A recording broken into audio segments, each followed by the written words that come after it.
Bab kita tentang masalah menggunakan gigi palsu, tangan palsu, kaki palsu, atau memakai susuk, atau bapak-bapak yang sudah sakit jantung biasanya memakai ring, ya atau tidak?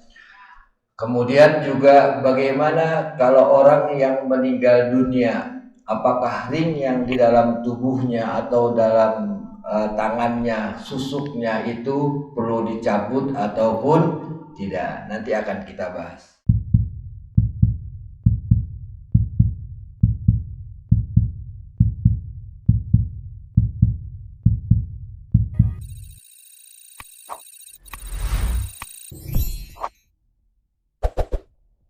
Bismillahirrahmanirrahim. Assalamualaikum warahmatullahi wabarakatuh. Alhamdulillahi rabbil alamin. Alhamdulillah bi ni'matihi tatimmus shalihat. Asyhadu an la ilaha illallah wahdahu la syarikalah wa asyhadu anna sayyidana Muhammadan abduhu wa rasuluhu la nabiyya ba'dah.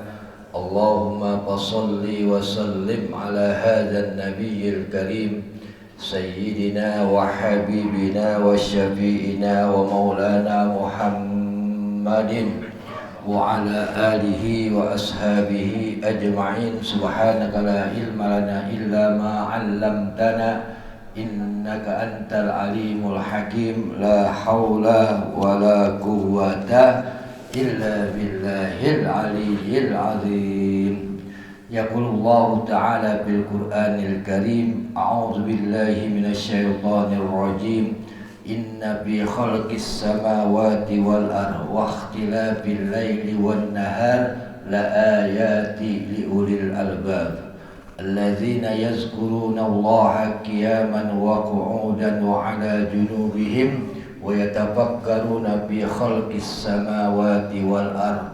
Rabbana ma khalaqta hadza batila subhanaka faqina adzabannar. Anin Nabi sallallahu alaihi wasallam qala arba'atun fil jannati khairun minal jannah. Al-khuludu fil jannati khairun minal jannah. Wa khidmatul malaikati fil jannati khairun minal jannah. Wa jiwarul anbiya'i fil jannati khairun minal jannah.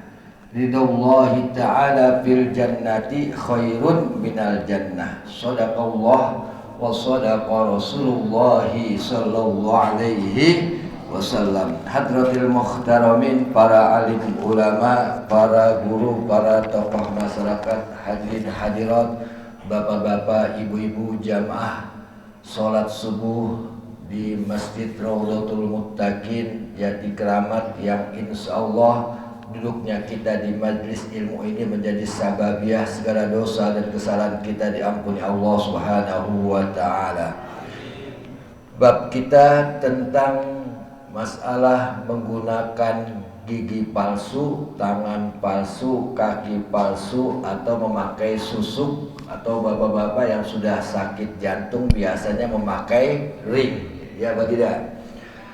Kemudian juga bagaimana kalau orang yang meninggal dunia, apakah ring yang di dalam tubuhnya atau dalam tangannya, susuknya itu perlu dicabut ataupun tidak? Nanti akan kita bahas. Jamaah rahimakumullah, hari Ahad ini kita berada di tanggal 7 bulan Rabiul Awal 1414 Hijriah. Bulan Rabiul Awal adalah bulan kelahirannya Nabi kita Muhammad sallallahu alaihi wasallam. Keberadaan Nabi di tengah-tengah bangsa Nasrani, umat Nasrani yang menjadikan Isa alaihi salam sebagai anak Tuhan. Kehadiran Nabi kita Muhammad sallallahu alaihi wasallam di tengah-tengah bangsa Yahudi yang menjadikan Uzair sebagai anak Tuhan. Maka segala aktivitas Nabi kita Muhammad sallallahu alaihi wasallam, apapun yang dilakukan oleh Nabi kita Muhammad sallallahu alaihi wasallam, semuanya harus dilihat oleh para sahabatnya. Jangan sampai ada anggapan bahwa Nabi kita Muhammad sallallahu alaihi wasallam ini adalah anak Tuhan. Maka kalau Nabi makan harus ditampakkan kepada seluruh para sahabatnya. Kalau Nabi sedang berjalan di pasar, Nabi sedang berjalan menuju ke masjid, Nabi sedang berjalan menuju ke makam kepada sahabatnya, ini harus ditampakkan di tengah-tengah para sahabatnya. Agar apa? Agar agak tidak ada anggapan bahwa Nabi ini adalah anak Tuhan. Wa ma kana Muhammadun illa rasul qad khalat min qablihir rusul. Tiada lain Nabi Muhammad itu hanya sebagai utusan Allah, sebagaimana utusan Allah sebelumnya Nabi kita Muhammad sallallahu alaihi wasallam. Jamaah rahimakumullah, kita bahas dalam kitab Nashahihul Ibad. Kitab Nashahihul Ibad ini karangan Ibnu Hajar Al-Asqalani, hidup tahun 773 Hijriah sampai 847 Hijriah. Kemudian kitab Nashahihul Ibad ini disyarah, diberikan keterangan oleh Imam Nawawi Al-Bantani. Sama seperti kitab Fathul Bari. Fathul Bari ini adalah syarahnya daripada Imam Bukhari.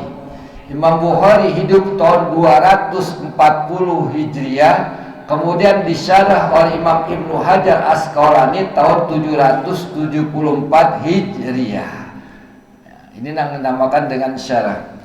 Anin Nabi sallallahu alaihi wasallam qala Rasulullah sallallahu alaihi wasallam arba'atun fil jannati khairun minal jannah. Arba'atun fil jannah, 4 hal yang ada di surga tetapi lebih bagus daripada 4 hal surga itu sendiri. Kita tahu surga itu sudah sempurna, ya apa tidak? Kita tahu surga itu sudah baik, tapi masih ada yang lebih baik lagi dan lebih sempurna daripada surga itu sendiri. Apa yang pertama kata Nabi? Al-khuludu fil jannati khairun minal jannah. Kekalnya di surga lebih bagus daripada surga itu sendiri. Betul apa tidak, Pak? Betul apa tidak? Maka di dunia ini tidak ada kenikmatan yang sempurna. Di dunia ini tidak ada jabatan yang sempurna. Di dunia ini tidak ada kekayaan yang sempurna. Kenapa? Karena semuanya itu tidak ada yang kekal. Jabatan kita paling 4, 8, 10, 15, 20 tahun selesai. Tapi nanti kita di surganya Allah Subhanahu wa ta'ala abadan kekal selama-lamanya. Maka ujung-ujungnya semua umatnya Nabi kita Muhammad sallallahu alaihi wasallam ujung-ujungnya berada di surganya Allah Subhanahu wa ta'ala.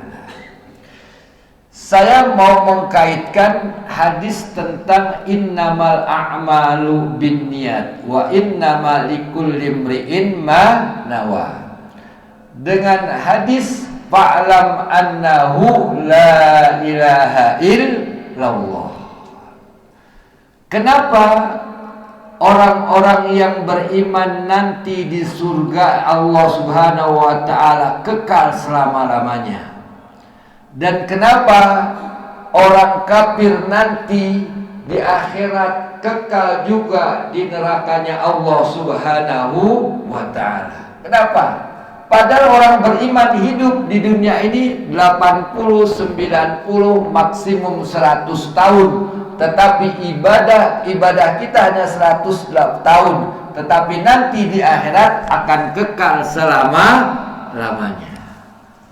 Kenapa orang kafir juga mereka hidup 80, 90, maksimum 100 tahun tetapi kekal di neraka Allah Subhanahu wa taala? Karena innamal a'malu binniyat.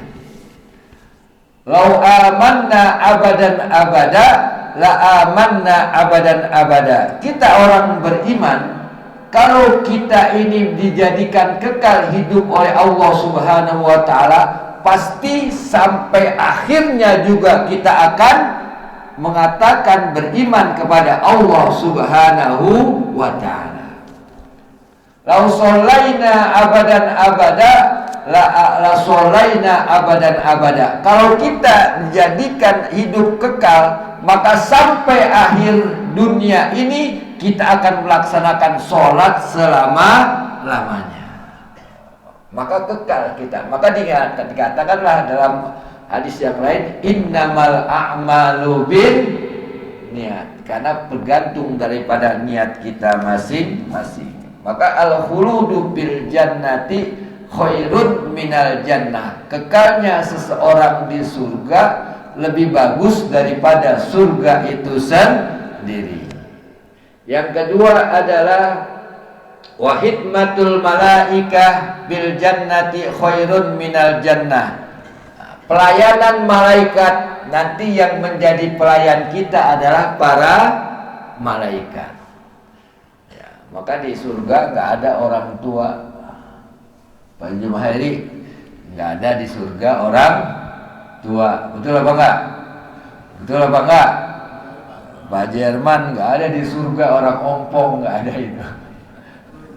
Nggak ada yang ompong di surga. Iya, di surga nggak ada orang sakit. Kayak kita ngerengkek aja sakit nih, apalagi di musim penyakit sekarang. Nggak ada. Nggak ada di surga orang yang benci, iri, dengki, dendam. Nggak ada, semuanya itu ditarik oleh Allah Subhanahu wa ta'ala. Di surga nggak ada orang buang air besar, buang air kecil, tidak ada. Yang kita makan, yang kita minum, semuanya menjadi keringat. Keringat kita di surga juga wangi. Keringat kita di dunia rasakan sendiri. Iya, di surga nikmat abadan. Maka pada ujung-ujungnya semua umat Islam masuk ke dalam surganya Allah Subhanahu wa ta'ala. Satu saat Nabi kita Muhammad SAW sedang galau, sedang sedih. Maka Allah melihat, kenapa ini kekasihku bersedih? Diutus malaikat Jibril, tanyakan, kenapa itu kekasihku bersedih? Kenapa? Kenapa yang dipikirkan oleh Nabi adalah umatnya? Tanya apa yang diminta oleh Nabi Muhammad? Yang diminta oleh Nabi Muhammad, ya Allah, satu, tidak ada satupun dari umatnya yang berada di siksa api neraka. Apa kata Allah? Kalau itu bikin engkau senang, kalau itu bikin engkau ridho, gembira, maka aku akan ridho, aku akan berikan semuanya. Alhamdulillah. Satu saat di surga ada orang lagi nangis. Di surga ada orang lagi nangis. Di surga ada orang lagi nangis. Allah panggil malaikat Jibril. Itu kenapa? Di surga ada orang menangis. Apakah masih kurang nikmatku? Apakah masih kurang pelayanan daripada malaikatku? Maka malaikat Jibril nanya, kenapa engkau menangis? Apa masih kurang pelayanan di surga? Tidak. Ada yang masih kurang apa? Aku belum bertemu dengan ibu bapakku. Aku belum bertemu dengan ibu bapakku. Lapor malaikat, ya Allah, ini orang ini nangis karena belum bertemu dengan ibu bapaknya, ya Allah. Cari ibu bapaknya di neraka. Dihitung amalnya, tidak ada sedikit pun amal ibadah dan amal kebaikan dari kedua ibu orang tuanya. Apa kata Allah? Angkat orang tuanya. Karena aku tidak mau mendengar ada orang menangis di dalam surga. Kedua orang tuanya diangkat oleh Allah Subhanahu wa taala menuju surganya Allah Subhanahu wa taala. Insyaallah Allah jadikan keturunan kita menjadi keturunan yang soleh dan soleha. Allah baguskan akhlaknya, Allah tinggikan ilmunya, dan Allah berkahi dalam kehidupannya. Amin amin ya rabbal alamin. Yang ketiga, wajiwarul anbiya'i fil jannati khairun minal jannah. Bertetangga dengan para nabi dan para rasul. Alhamdulillah. Kita nggak pernah bertemu dengan Nabi Yusuf alaihi salam, Bu. Tapi insya Allah besok kita bertetangga dengan Nabi Yusuf alaihi salam. Amin ya robbal.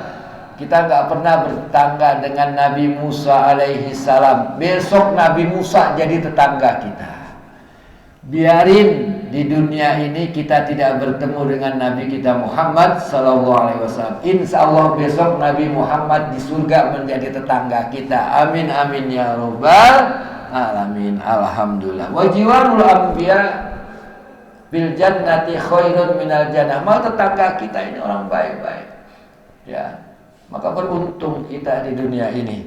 Yang ketiga adalah yang keempat, ridhallahi ta'ala fil jannati khairun minal jannah. Ridhallah, keredoan Allah di surga lebih bagus daripada surga itu sendiri.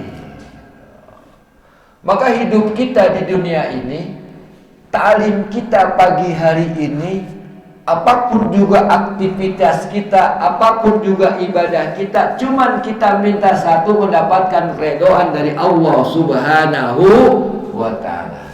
Betul Bu? Betul apa enggak Bu? Iya.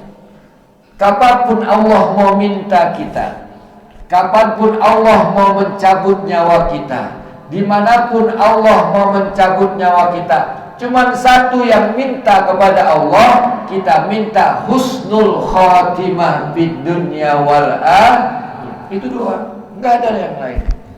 Maka yang kita cari di dunia ini hanya mendapatkan keridhaan dari Allah Subhanahu wa ta'ala. Maka Allah sudah ridho, mudah segala urusan kita, gampang segalanya. Jamaah rahimakumullah, kita lanjutkan dengan hukum menggunakan gigi palsu. Udah pada pakai gigi palsu atau belum di sini? Belum ya? Udah pakai gigi palsu atau belum? Oh sudah, tapi belum banyak. Alhamdulillah. Hukum memakai, ada kita ketahuan kita pakai kaki palsu atau pakai tangan palsu. Kadang-kadang sudah dioperasi jantung pakai ring. Ibu-ibu sekarang KB-nya juga pakai KB susuk. Ada yang pakai KB susuk. Iya Bu ya? Ada apa tidak? Ada, pakai KB susuk. Apa hukumnya? Ittifaqul ulama, semua ulama bersepakat bahwa mengganti anggota tubuh yang tidak berfungsi hukumnya adalah mubah. Hukumnya boleh. Boleh hukumnya. Ini menurut ittifaqul ulama, kesepakatan ulama, sesuai dengan sabda Nabi kita Muhammad sallallahu alaihi wasallam yang diriwayatkan oleh Imam Abu Daud dan Imam Ahmad radhiyallahu anhu. Qati'a anfahu yaumal kullab fattakhadha anfa min waraqi fa'atat alaihi fa'amarahu Nabi sallallahu alaihi wasallam fattakhadha anfa min zahabin. Ada sahabat Nabi yang bernama Arjabah bin As'ad. Arjabah bin As'ad pada saat Yaumul Kullab, pada saat perang Kullab ini hidungnya terpotong. Hidungnya kena senjata, terpotong. Fattakhadha anfa min warokin. Kemudian hidungnya ini ditempel dengan warok, sebangsa pelepah pohon, pelepah pohon. Fa'ansana alaihi, ternyata hidungnya ini setelah dipakai pelepah daripada pohon, bukannya sembuh, malah bertambah rusak, malah tambah koreng. Fa'amaron Nabi sallallahu alaihi wasallam fattakhadha anfa min zahabin. Maka Nabi kita Muhammad sallallahu alaihi wasallam memerintahkan untuk mengganti pelepah kurma tadi min zahabin, yang terbuat daripada zahab, emas. Jadi boleh buat ibu-ibu yang pakai gigi palsu yang terbuat dari emas, boleh. Di Jawa Timur tuh ada satu daerah, kalau habis panen tembakau itu ibu-ibunya rata-rata pakai gigi emas. Tetapi begitu mau nanam lagi, copot lagi semuanya, dicopot semuanya. Begitu mau panen lagi, ya.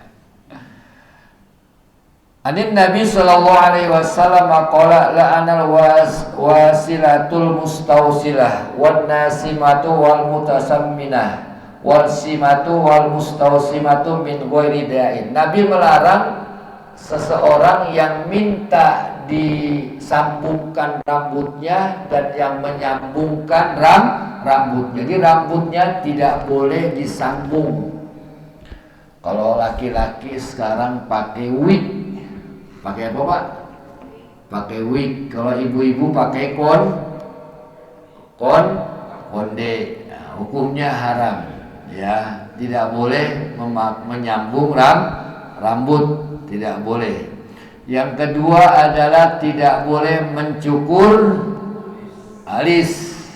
Dan yang minta dicukurkan, Bu, jangan dicukur alisnya. Kadang-kadang orang suka nyukur alisnya, Pak Haji Herman. Ya, habis cukur dikasih di sini, tulis hitam-hitam di sini. Begitu naik motor kena hujan, Pak Haji Herman. Jadi apa jadinya? Bu, jadi apa, Bu? Haram hukumnya mencukur alis. Kemudian warwasimatu, mentato, orang yang mentato hukumnya haram. Dan yang minta ditato, yang mentato haram, yang minta ditato juga hukumnya haram. Min ghairi da'in, tanpa sebab karena penyakit. Mungkin dia cukur alisnya karena di sini kena luka, codet. Sini namanya codet ya, Pak ya. Ya, kalau dia tidak cukur ini akan membahayakan, maka boleh untuk dicukur karena di alisnya ada luka. Maka hukum daripada menggunakan gigi palsu, kaki palsu dan lain sebagainya, hukumnya boleh menurut ittifaqul ulama. Kemudian bagaimana apabila barang tersebut menempel dalam tubuh dan orang tersebut meninggal? Apakah diharuskan untuk dicabut? Jamaah rahimakumullah, tidak ada perintah atau keharusan seseorang itu untuk mencabut daripada barang yang nempel di dalam tubuh seseorang yang sudah meninggal. Tidak ada keharusan, ya. Bahkan bisa menjadi haram hukumnya kalau sampai merusak daripada anggota tubuhnya. Rasulullah sallallahu alaihi wasallam bersabda, la taksiruha fa inna kasruha iyahu mayyitan ka kasrati iyahu hayyan. Jangan merusak tubuh. Jangan di sini mematahkan tulang orang mati, sebagaimana kita tidak boleh merusak tubuh orang yang masih hidup. Jadi hukumnya bisa jatuh kepada haram kalau sampai ini merusak kepada anggota tubuh. Jadi sebagian ulama mengatakan tidak usah dicabut lagi, ya, tidak usah dirusak lagi, tidak usah diambil lagi. Bagaimana kalau barang-barang berharga, misalnya giginya terbuat dari emas, ya. Kalau itu terbuat dari emas, kalau tidak merusak anggota tubuhnya atau tidak merusak giginya, hukumnya mubah, boleh. Tetapi kalau merusak gigi orang yang meninggal tersebut, maka hukumnya bisa jatuh kepada hukum keharaman. Lalu bagaimana kalau ada orang yang kepolisian itu namanya, diapakan namanya Pak? Diotopsi. Bagaimana hukumnya kalau orang diotopsi? Kita memakai hukum yang kedua. Baik, hukum yang kedua. Maka bagaimana kalau hukum yang kedua itu in qadara ala nazaihi min ghairi ayyasqata ba'du asnaihi nazah wa in khawfa ayyasqata ba'daha tarakaha. Jadi kalau gigi tersebut sampai merusak gigi yang lainnya, maka hukumnya menjadi haram. Kalau tidak merusak seseorang, maka hukumnya menjadi boleh. Wa huwa jaizun laha bahuma jaizun laha fa'alahu wihayatiha. Kalau orang selama hidupnya boleh, maka boleh pula dalam kehidupan hayatnya. Artinya di dalam kitab Qolal Fusu, di dalam kitab Fusu yang pokok adalah tidak sampai merusak daripada anggota tubuh. Bagaimana kalau dengan orang otopsi menggunakan usul fikihnya ad-daruratu tubihul mahdurat. Ad-daruratu tubihul mahdurat. Karena ini menyangkut kepada hukum kedaruratan. Karena ini menyangkut kepada hukum darurat yang diperbolehkan. Apapun juga kalau darurat itu hukumnya menjadi boleh. Kalau darurat itu hukumnya menjadi boleh. Karena otopsi ini menyangkut daripada kelayakan hukum dan kelayakan kehidupan manusia. Biasanya untuk mengetahui penyebab daripada kematian. Ini penyebabnya apa? Kemudian juga apakah benda tumpul ataukah benda keras, apakah benda tajam, dan yang menyebabkan organ tubuhnya yang meninggal ini penyebabnya kenapa? Apa karena kepalanya, apa karena jantungnya, apa karena paru-parunya dan lain sebagainya. Maka karena ini untuk maslahat, untuk kebaikan dan untuk menentukan satu hukum, maka hukumnya adalah mubah, hukumnya menjadi boleh Pak, nggak ada masalah itu semuanya ya.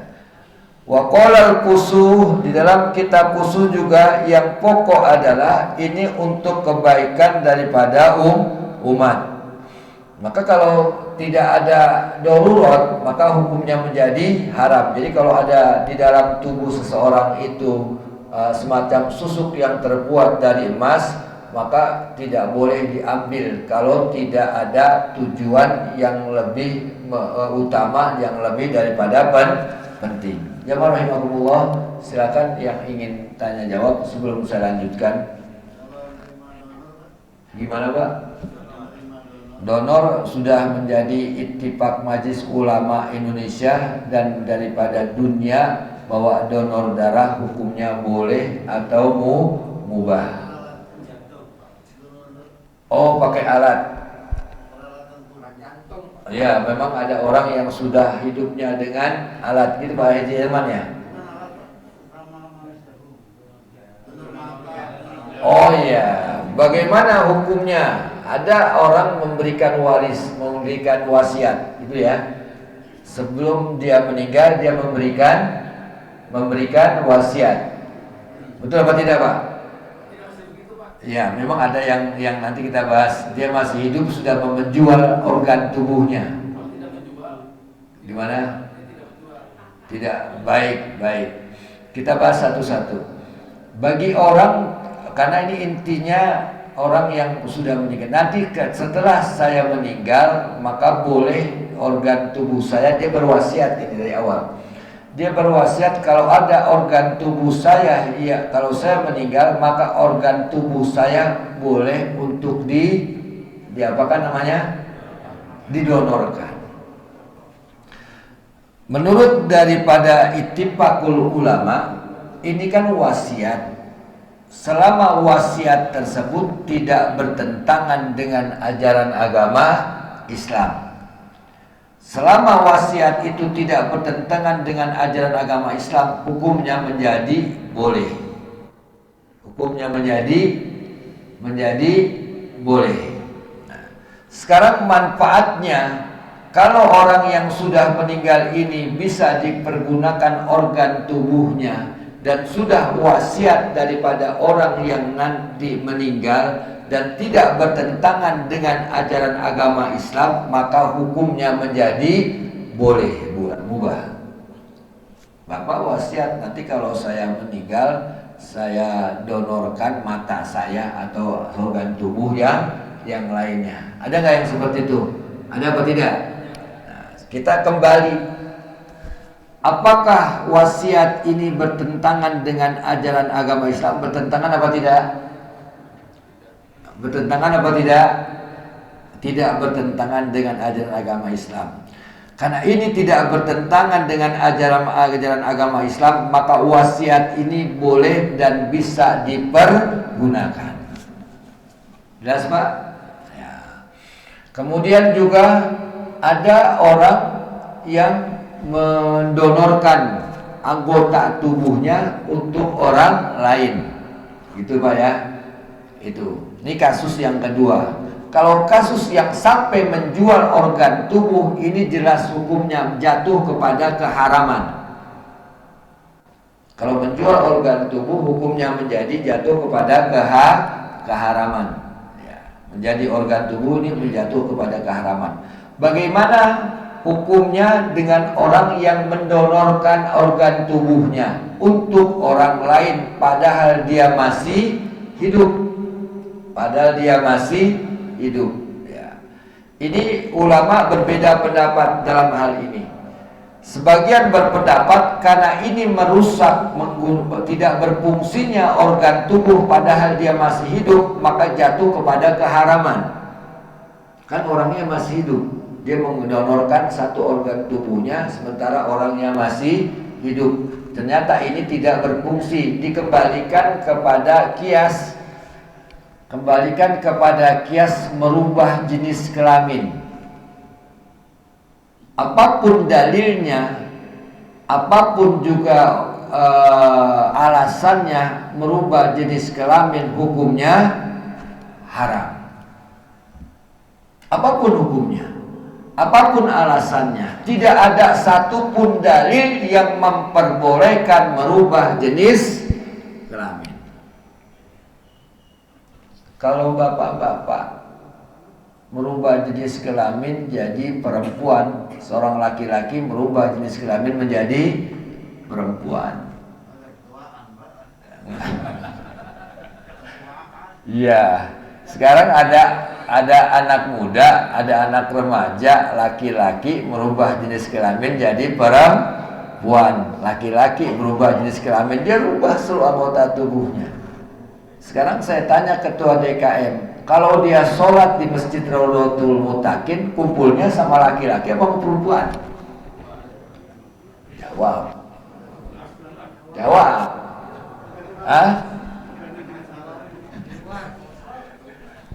Ada remaja laki merubah jenis kelamin, seluruhnya terberubah jadi perempuan. Ya apa tidak? Pada saat dia sholat di Masjid Raudhatul Muttaqin, Bu, kumpulnya sama laki-laki sama perempuan, Bu, bagusnya? Ibu, kira-kira ini perempuan yang merubah jenis kelamin datang bulan apa tidak? Enggak bakalan datang perempuan. Laki, remaja merubah jenis kelamin jadi perempuan. Kira-kira tiap bulan datang bulan apa enggak, Bu? Enggak. Apapun juga alasannya, merubah jenis kelamin hukumnya haram. Enggak ada alasan. Atau perempuan merubah jenis kelamin menjadi laki-laki. Apapun alasannya, hukumnya menjadi haram. Jangan dicari-cari. Jangan dicari-cari. Maka enggak boleh kita. Maka bapak-bapak jangan jalan-jalan ke SCBD. Ini kalau laki-laki jalan ke SCBD, pulang-pulang jadi setengah laki-laki bisa. Jalannya miring jadinya. Iya, jalannya miring. Kembali kepada tadi. Maka sebagian saya sepakat dengan yang awal. Jadi orang yang mendonorkan anggota tubuhnya padahal dia masih hidup, hukumnya menjadi haram. Karena dia sendiri akhirnya anggota tubuhnya orang yang masih hidup ini tidak berfungsi. Maka tidak boleh membahayakan diri sendiri, ya. Tidak boleh kita merusak diri kita sendiri, ya. Walaupun ad-daruratu tubihul mahdurat, tetapi akhirnya merusak daripada diri kita sendiri. Jelas ya Pak? Jelas. Jadi kalau orang yang sudah meninggal hukumnya boleh, kalau yang masih hidup hukumnya haram, kalau menjual organ tubuh hukumnya menjadi haram. Jelas. Berbeda di sini semuanya. Lagi yang lain? Kalau jantung itu kan hidup lagi Pak. Mana Pak? Jantung, kita cabut jantung. Ya. Jadi dia itu sebagian dari jantung orang dulu. Saudaranya yang tipikal gitu kan. Ya. Disimpan di situ. Dia akan hidup. Itu apa? Paru-paru. Cangkok. Paru-paru. Dia hidup. Nanti di sini juga akan hidup lagi. Hidup lagi. Ya. Baik. Jadi dicangkok kepada tubuh orang lain. Ya. Kalau dicangkok itu bagaimana? Dicangkok ini dari bagian tubuh orang lain dipindahkan gitu Pak maksudnya. Akhirnya dikembangkan begitu. Kalau memang ini lebih banyak manfaatnya, hukumnya menjadi boleh. Sama seperti bank sperma. Sama seperti bank sperma. Tapi lebih banyak kepada jatuh keharaman bank spermanya. Karena nanti nggak ketahuan identitasnya. Karena sekarang manusia itu sudah di cloning. Jadi sudah bisa tanpa berhubungan badan, sudah bisa hamil. Seperti kerbau, sapi. Ya apa tidak? Betul apa enggak? Jadi sekarang sapi nggak perlu dia kumpul, sama seperti manusia nggak perlu kumpul, tahu-tahu sudah hamil. Kalau hewan masih diperbolehkan, tapi manusia hukumnya menjadi haram karena tidak akan ke status keturunannya ini nanti akan menjadi haram. Manusia sekarang sudah mulai cloning seperti itu. Jadi jangan kaget nanti ada 10-20 orang sama semuanya bentuknya.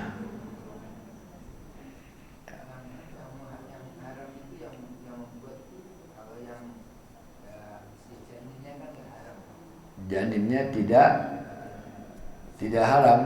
Maksudnya gimana Pak? Orang tuanya yang mengoreng atau manusia yang menciptakan yang lahirnya itu kan tidak haram. Ya, jadi begini. Apapun juga bentuknya ada yang diperbolehkan. Contoh misalnya ada bayi tabung. Tahu bayi tabung Pak? Bayi tabung itu laki perempuan punya bibit, tetapi dia tidak punya tempat. Jadi perempuan itu kandungannya lemah. Maka ini hukumnya boleh karena suami istri resmi. Jelas apa tidak? Karena kandungannya lemah, maka diambillah ovum dengan sperma, ditaruhlah di tabung. Namanya kita kenal bayi. Ada nggak bayi tabung di sini?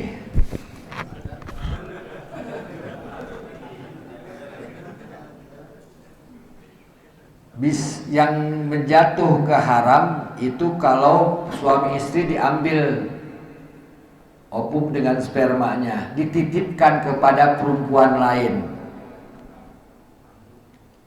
Nitip kayak duit aja nitip dia. Dititipkan kepada perempuan lain.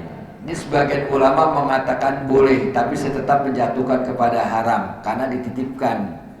Besok lahir anaknya ngandung apa anak orang lain. Begitu lahir, ini bayi kan, ini perempuan kandung, padahal bukan anaknya sendiri. Jadi anak siapa itu? Padahal dia dititipkan tadi, dititipkan bibit. Nah, yang haram hukumnya Quran jelas ngambil bibit daripada orang lain. Ini yang jelas haram hukumnya. Ya, ngambil bibit daripada orang lain. Enak aja ngambil bibit. Ya. Baik, terima kasih. Alhamdulillah. Apa lagi? Mau belum ya? Tadi Bapak cerita masalah jannah, masalah surga. Amin. Insyaallah kita semuanya min ahlil jannah. Amin ya robbal alamin. Jadi pertanyaan, berapa sih banyaknya surga itu, Pak? Berapa banyaknya? Bagaimana diketahui surat Al-A'raf 55 ayat 46, 48, 62, 64. Ayat 46 menyatakan, dan bagi siapa yang takut syarat akan menghadapi Tuhannya ada dua surga. Dua surga itu ayat 48. Kedua surga itu mempunyai aneka pepohonan dan buah-buahan. Ayat 62, dan selain dari dua surga itu ada dua surga lagi. Nanti ada surga 4. Baik. Baik. Man tawaddu'a ahsanal hudu, summa dia baca doa asyhadu an la ilaha illallah wahdahu la syarikalah dahul jannah samaniyah. Dia masuk pintu surga dari pintu surga yang 8. Jadi yang lebih kuat itu adalah banyak sekali pintu-pintu surga. Ada pintu babur royan, ada orang masuk surga dari pintu bab sholatnya, ada masuk surga dari pintu sodakoh, ada masuk surga dari pintu jihad. Banyak sekali ya. Pembahasan Al-Quran ini hanya membahas tadi yang Bapak sampaikan itu hanya keutamaannya, bagaimana keindahan di dalam surga. Inilah yang disampaikan oleh Nabi kita Muhammad SAW. Maka jangan di dunia ini sudah digambarkan sama Nabi. Akhirat saja sudah sampai digambarkan. Nanti umatku akan begini. Bukan di dunia, di akhirat sudah digambarkan sama Nabi. Sudah digambarkan. Bagaimana posisi umatnya nanti akan digambarkan. Bagaimana umatnya orang yang terakhir keluar dari neraka sudah digambarkan. Bagaimana orang yang masuk ke dalam neraka yang paling ringan sudah digambarkan oleh Nabi kita Muhammad SAW.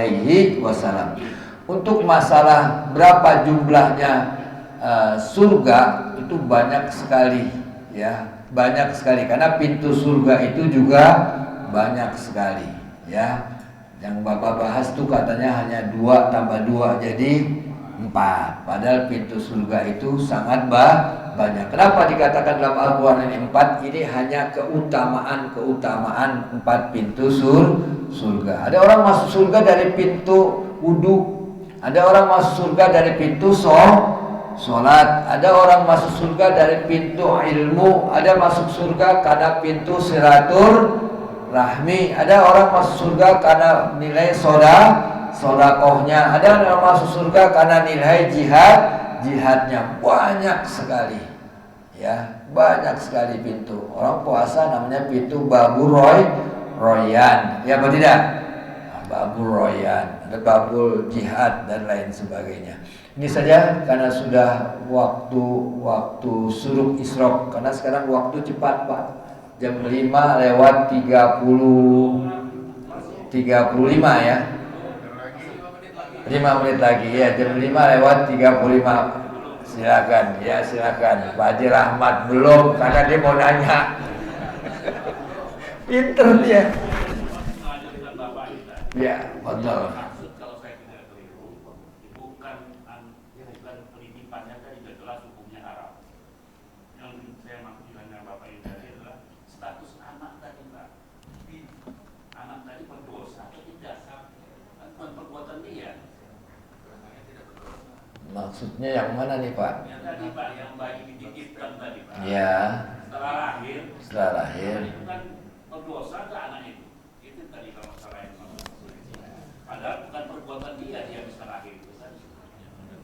Iya, tidak ada anak berdosa. Kullu mauludin yuladu alal fitrah.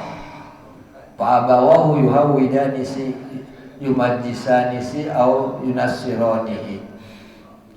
Setiap anak yang lahir dalam keadaan suci, bersih, tidak membawa beban. Ya. Gimana Pak? Kalau menitipkan itu dengan perjanjian, ada perjanjian kan? Perjanjian anak itu secara sah dititipin. Ya.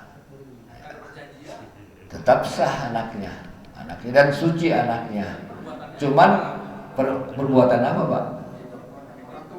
Oh, nitipkan itu, yang menitipkan itu yang menjadi masalah tadi saya katakan sama Bapak. Penitipannya ini yang menyebabkan menjadi jatuh kepada keharaman. Maka kalau tidak dititipkan di kandungan wanita lain boleh seperti bayi tabung, maka bayi tabung boleh. Tapi kalau dititipkan kepada kandungan perempuan lain, ini yang jatuh kepada keharaman. Anaknya bagaimana kalau terjadi? Anaknya tetap suci Pak. Anaknya tetap bersih Pak Rahmat. Tetap bersih. Sebagaimana hadis mengatakan kullu mauludin yuladu alal fitrah. Karena Islam tidak mengenal dosa warisan. Yang dosa itu orang tuanya. Ya Pak tidak? Anak tetap bersih dan suci. Tetap bersih dan suci. Yang menjadi masalah tadi yang saya tidak perbolehkan bukan karena anaknya, tapi karena penitipannya ini. Ya Pak tidak, saya sampaikan tadi. Ya, kenapa dititipkan? Kalau di dalam tabung boleh, yang tidak boleh di kandungan orang lain. Kan ada beberapa perempuan itu yang kandungannya lemah. Isi keguguran. Akhirnya begitu konsultasi ke dokter supaya dia menggunakan bayi, ditabung lah, ditaruh, diambil lah semuanya. Ya. Tapi kalau menggunakan perempuan yang lain, ini yang saya katakan keharamannya karena menitipkan ini. Ini masalahnya di sini. Anaknya, kalaupun lahir dari anaknya, tetap semua anak lahir dalam keadaan suci. Apapun juga orang tuanya, apapun juga status orang tuanya, apakah beriman ataupun kafir dan lain sebagainya, anak yang lahir semuanya dalam keadaan fitrah suci. Ada lahir dalam keadaan betul. Kalau di sana kan kita nggak tahu bukti kan, dia tabung ke tempat lain. Tapi kalau dia besar tuh wali bisa nggak? Kalau anda pasti kan? Baik, bayi tabung. Nah, di sini kan kita nggak tahu nih buktinya nih. Binnya bin siapa? Nah, baik. Walinya gampang. Walinya siapa Pak Ustadz? Wali hakim. Binnya gimana Pak Ustadz? Ya sudah, bin siapa aja, bin yang tadi yang memberikan apa namanya bibit itu aja. Kenapa kalau memberikan bibit Pak Ustadz? Hanya menggunakan status untuk kita, untuk status, hanya untuk legalisir dokumentasi. Jadi kalau sudah kayak gitu, lebih utama walinya adalah wali hakim. Banyak para ulama kalau anaknya pertama perempuan tidak mau menikahkan ya. Banyak ulama begitu, diserahkan kepada wali hakim atau ulama yang lainnya. Banyak ulama untuk menjaga khaufan, padahal bersih suci, rata-rata seperti itu. Ya, paham nggak maksud saya? Nah, jadi khaufannya di situ, dia menjaga kehati-hatian. Anak pertama perempuan, ada ulama besar, saya sering menemukan yang begitu, kiai besar. Begitu anak pertamanya perempuan, dia minta untuk ulama yang lain atau diserahkan kepada penghulu, pada hakim untuk menikahkan. Tetap dia menyerahkan. Kenapa? Haufan dia, haufan. Habis Pak. Alhamdulillah. Besok kita sambung lagi, ya. Besok insya Allah bulan depan kita bahas tentang masalah bunga bank. Kita bahas tentang masalah asuransi. Pak Herman belum bahas ya, asuransi dengan bunga bank dan lain sebagainya. Terima kasih. kita tutup dengan baca Alhamdulillahirabbil alamin dan doa kafaratul majlis. Subhanakallahumma wa bihamdika asyhadu an la ilaha illa anta astaghfiruka wa atubu ilaik. Wassalamualaikum warahmatullahi wabarakatuh.